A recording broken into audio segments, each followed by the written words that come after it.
नमस्कार, आप देख रहे हैं वीयू न्यूज पावर्ड बाय विनय उजाला। आइए नजर डालते हैं आज की कुछ प्रमुख खबरों पर।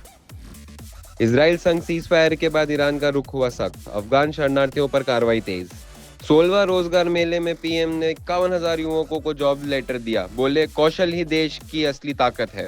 अहमदाबाद प्लेन क्रैश का हुआ खुलासा, टेक ऑफ के वक्त बंद हुए फ्यूल स्विच, दोनों इंजन बंद होने से हुआ था हादसा। भारत में XFG वेरिएंट का कहर, 206 मामले आए सामने, बुजुर्गों को सबसे ज्यादा खतरा। जम्मू में दिल दहला देने वाला हादसा, खाई में गाड़ी गिरने से 5 लोगों की मौके पर हुई मौत। क्राइम रेट में बिहार पहुंचा देश के दूसरे नंबर पर। बरेली में मुस्लिम लोगों ने कावड़ियों पर फूल बरसाए और गले मिलकर उनका स्वागत किया।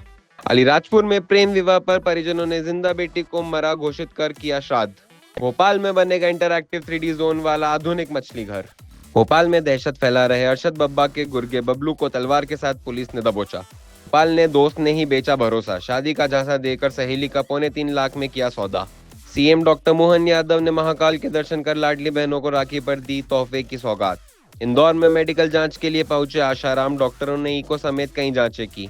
इंदौर रोड पर मौत की टक्कर, रफ्तार में बेकाबू बस ने ऑटो को कुचला, 2 की मौके पर ही मौत। सोनम के परिवार ने लौटाए गहने, रघुवंशी परिवार से थाने में हुआ समझौता।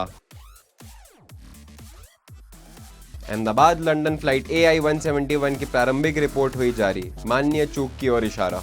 अहमदाबाद से लंदन जा रही फ्लाइट AI 171 के क्रैश पर एयरक्राफ्ट एक्सीडेंट इन्वेस्टिगेशन ब्यूरो ने 15 पन्नों की प्रारंभिक रिपोर्ट जारी की है। रिपोर्ट के अनुसार टेक ऑफ के तुरंत बाद विमान के दोनों फ्यूल स्विच बंद हो गए थे, जिससे इंजन ने काम करना बंद कर दिया। कम ऊंचाई होने के कारण दोनों पायलट को इंजन दोबारा चालू करने का पर्याप्त समय नहीं मिल सका और विमान दुर्घटनाग्रस्त हो गया। रिपोर्ट में मौसम, बर्ड हिट या किसी तकनीकी गड़बड़ी की भूमिका नहीं पाई गई, जिससे संकेत मिलता है कि हादसे के पीछे मानवीय चूक संभव है। सीएम डॉक्टर मोहन यादव पत्नी संग भस्म आरती में हुए शामिल, उसके बाद लाडली बहनों से मिलकर रक्षाबंधन पर 1500 की राशि देने की घोषणा। मुख्यमंत्री डॉक्टर मोहन यादव आज पत्नी सहित श्री महाकालेश्वर मंदिर पहुंचे और भस्म आरती में शामिल हुए। आरती उपरांत डॉक्टर यादव ने श्री महाकालेश्वर भगवान का पूजन अर्चन किया। पूजन अक्षय पुजारी ने संपन्न करवाया। इस दौरान मुख्यमंत्री ने लाडली बहनों से भेंट कर उन्हें श्रावण मास और राखी पर्व की अग्रिम शुभकामनाएं भी दी। उन्होंने कहा कि लाडली बहनों के खाते में 1250 की राशि अंतरित की जाएगी। रक्षाबंधन से पहले 1500 और नवंबर से हर माह 1500 की राशि देना सुनिश्चित किया गया है। का महीना बाबा की कृपा है। कल इन्वेस्टर समिट इंदौर संपन्न करने के बाद लगभग 425 करोड़ के अलग अलग कामों का लोकार्पण करने के बाद आज प्रातः भस्मारती में बाबा का आशीर्वाद है। मुझे नहीं मालूम कि भस्मारती में बाबा ने ये जो कृपा की ये अद्भुत है। हमारे लिए सौभाग्य की बात है। यशस्वी प्रधानमंत्री के नेतृत्व में जिस प्रकार से देश आगे बढ़ रहा है, मध्य प्रदेश भी कदम से कदम मिलाकर अपने राज्य की बेहतरी के लिए नागरिकों के, युवाओं के रोजगार का अवसर उपलब्ध कराने की दृष्टि से समृद्धि के मार्ग पर निवेशकों को आकर्षित करने के लिए लगातार आगे बढ़ रहा है। सावन का महीना है और ये 1,29,00,000 बहनों के लिए लाडली बहनों की राशि हमारे द्वारा डाली जाएगी। मैं इसके लिए कमिटेड हूँ। मैं मान के चलता हूँ कि हमने जो चुनाव पहले जो वादा किया था उसी सिलसिले में हमारी सरकार लगातार प्रतिबद्ध है। हर वर्ग के लिए, किसी वर्ग को नहीं छोड़ रही है। इसमें लाडली बहनों की तो बात ही अलग है। 1250 रुपये महीना उनके जो मिल रहे हैं वो तो मिलेंगे ही सही। इसी वर्ष अगस्त माह में रक्षाबंधन के पहले 250 रुपया उनको अलग से रक्षाबंधन के दिए जाएंगे, अर्थात अगस्त में 1500 मिलेंगे। और भाई दूज के बाद से नवंबर से उनको 1500 रुपये महीने की राशि देने का हमारा संकल्प पूरा होगा। धीरे धीरे करके हम 3000 तक उनकी राशि पहुंचाएंगे। भोपाल की युवती को बचपन की सहेली ने 3.25 लाख में राजस्थान में बेच दिया, जहां 6 महीने बाद पुलिस ने युवती को बरामद किया। भोपाल की एक युवती को उसकी बचपन की सहेली ने शादी का झांसा देकर राजस्थान में 3.25 लाख रुपए में बेच दिया था। युवती की जबरदस्ती शादी झालावाड़ निवासी नरेंद्र से कराई गई, जहां उसके साथ लगातार शोषण हुआ। परिजनों ने हबीबगंज थाने में गुमशुदगी की रिपोर्ट दर्ज कराई, लेकिन शुरुआती जांच में लापरवाही रही। 6 महीने बाद पुलिस ने कार्रवाई की और युवती को बरामद किया। मास्टरमाइंड कुसुम और नरेंद्र पहले ही जेल भेजे जा चुके हैं, जबकि हाल ही में अन्य आरोपियों को छोला क्षेत्र से गिरफ्तार किया गया है। पुलिस उनसे पूछताछ कर रही है और आपराधिक रिकॉर्ड खंगाल रही है। इस गिरोह से जुड़े कई और चेहरे जल्द बेनकाब हो सकते हैं। ये दोनों आरोपी भोपाल में ही थे।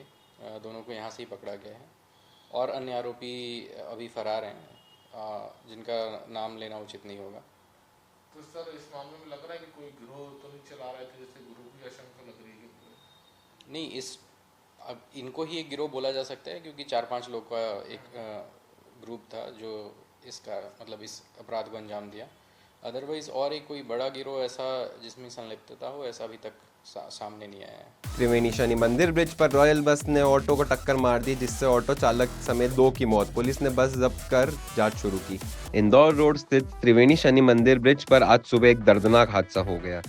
तेज रफ्तार रॉयल बस ने सामने से आ रहे ऑटो को टक्कर मार दी, जिससे हादसे में ऑटो चालक और एक अन्य व्यक्ति की मौके पर ही मौत हो गई। टक्कर इतनी भीषण थी कि ऑटो का अगला हिस्सा पूरी तरह क्षतिग्रस्त हो गया। हादसे के बाद बस चालक मौके से फरार हो गया। पुलिस ने बस को जब्त कर लिया है और मामले की जांच शुरू कर दी है। इस्लामी गेट पर तलवार लहराकर दहशत फैलाने वाले बबलू को पुलिस ने धर दबोचा। गिरफ्तारी के बाद कॉलोनी में उसका जुलूस निकाला गया। भोपाल के कुख्यात बदमाश अरशद बब्बा के शागिर्द बबलू को पुलिस ने तलवार लहराते हुए गिरफ्तार किया। आरोपी इस्लामी गेट के पास लोगों में दहशत फैला रहा था। सूचना मिलते ही पुलिस मौके पर पहुंची, लेकिन आरोपी भागने लगा। पुलिस ने मौके से तलवार भी जब्त की है। थाना प्रभारी डीपी सिंह के मुताबिक बबलू जुए के अड्डे चलाने वाले अरशद बब्बा के लिए काम करता है। गिरफ्तारी के बाद पुलिस द्वारा उसका जुलूस तिला जमालपुरा और वसुंधरा कॉलोनी में निकाला गया। ये बदमाश बड़ा कालू उर्फ बबलू है, जो अरशद बब्बा का शागिर्द है। ये जहाँ भी जुआ हुआ होता है, ये नाल काटने काम और ग्राहकों को बुलाने काम करता था। इसकी बराबर जो है लगातार शिकायतें मिल रही थी। कल जो है शाम को एक सूचना मिली कि ये बदमाश जो है तलवार लहरा रहा है इस्लामी गेट के पास में। तत्काल पुलिस टीम उसको घेराबंदी कर पकड़ा। उसके विरुद्ध 25-27 आर्म्स एक्ट की तहत कार्रवाई की गई और उसको जो है आज माननीय न्यायालय में पेश किया जाएगा। अपराधी के विरुद्ध थाना हनुमानगंज में 307 और डकैती, इन्होंने तलवार अरशद बब्बा के साथ मारी थी व्यापारी को, उसमें बड़ा जघन्य अपराध किया था। इसके विरुद्ध लगभग आधा दर्जन अपराध पंजीबद्ध है हनुमानगंज टीला। हाँ, एक तलवार जब्ती हुई है, उसे जो है जब्त किया गया और 25-27 की कार्रवाई की गई है और उसके विरुद्ध 110 भी कार्रवाई की जाएगी। ऐसी ही खास खबरों के लिए बने रहिए हमारे साथ द VU न्यूज़ पर, पावर्ड बाय विनय उजाला।